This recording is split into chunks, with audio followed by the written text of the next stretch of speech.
नमस्कार।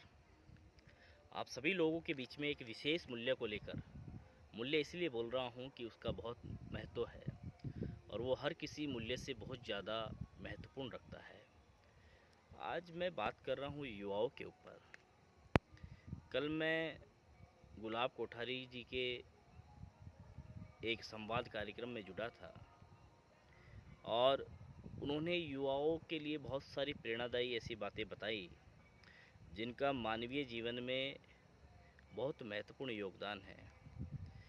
लेकिन मेरे प्रिय साथियों, मैं आप सभी का ध्यान आकर्षित करना चाहता हूँ ऐसे मुद्दे पर जिन्होंने ये कहा कि हमारे सैद्धांतिक मूल्य क्या कहते हैं और शैक्षणिक मुद्दे उस पर क्या कहते हैं।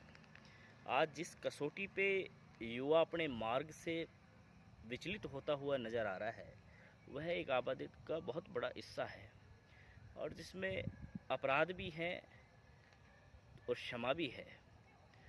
लेकिन अपराध की जो स्थिति है वो युवावस्थाओं में बहुत बेहतर तरीके से इसलिए बढ़ रही है जहां हमारे पास में संस्कार का नहीं होना है, अशिक्षा का होना है। संस्कृति से हम लोग दूर भाग रहे हैं, समन्वय एक दूसरे में हम स्थापित नहीं कर पा रहे हैं। संवाद का जो माध्यम है जिसके माध्यम से हम एक दूसरे के प्रति अपने उत्तरदायित्व का निर्वहन कर सके या अपनी जिम्मेदारियों की बात कह सके, इन सब तथाकथित मूल्यों से हम धीरे धीरे दूर जा रहे हैं, हम एकाकी होते जा रहे हैं। अगर हम एनालिसिस करें या ये कहें कि हम इस चीज़ का विश्लेषण करें या ये कहा जाए कि हम उसका रिसर्च करें, तो उसमें ये बिल्कुल दूर तक और तथ्यात्मक अगर रिपोर्ट का विश्लेषण अगर हम करते हैं तो उसमें हमारी जो जवानी की जो कहानी है, जो लोगों ने लिखी अपने समय में, आज उनका इतिहास मंडित है।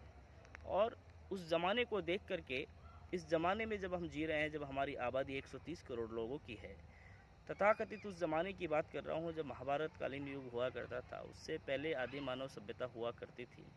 उन लोगों ने किस तरीके से एक छोटे छोटे औजार बना करके एक अपने जीवन को चलाने के लिए सब सुख सुविधाओं का जीवन शुरू किया, और आज हम बिल्कुल उन सुख सुविधाओं के अभाव में नहीं है, हम उनके प्रभाव में जीने लग गए हैं। इसीलिए मेरा तो यही सजेशन है कि युवाओं को ऐसी विचारधारा, ऐसे किसी भी क्षेत्र में अपना स्थान स्थापित करना चाहिए जो उनके लिए श्रेयस्कर हो, आने वाले समय के लिए और आने वाली पीढ़ी के लिए एक परंपरागत रूप से वह वरदान साबित हो। इसीलिए प्रत्येक युवाओं को किसी न किसी क्षेत्र में कलाकार होने की आवश्यकता है, चाहे वो शिक्षा का क्षेत्र हो, चाहे वो डॉक्टरी के क्षेत्र का हो, यानी किसी न किसी विषय वस्तु का वो कलाकार होना अत्यंत आवश्यक है। इससे उसकी कलात्मक इकाई उसका स्वयं का तो निर्माण करेगी और उसके आसपास के परिवार का और समाज का भी एक निर्माण करेगी, जिससे जो दूर की जो व्यवस्था है जिसको हम देखते हैं, जिसमें डर है, भय है, जिसमें संकुचित मानसिकता छुपी हुई है, उन सब से हम दूर होंगे। मेरा आप सभी से ये सुझाव है कि इस वीडियो को देखें और अधिक से अधिक शेयर करें। जय हिंद।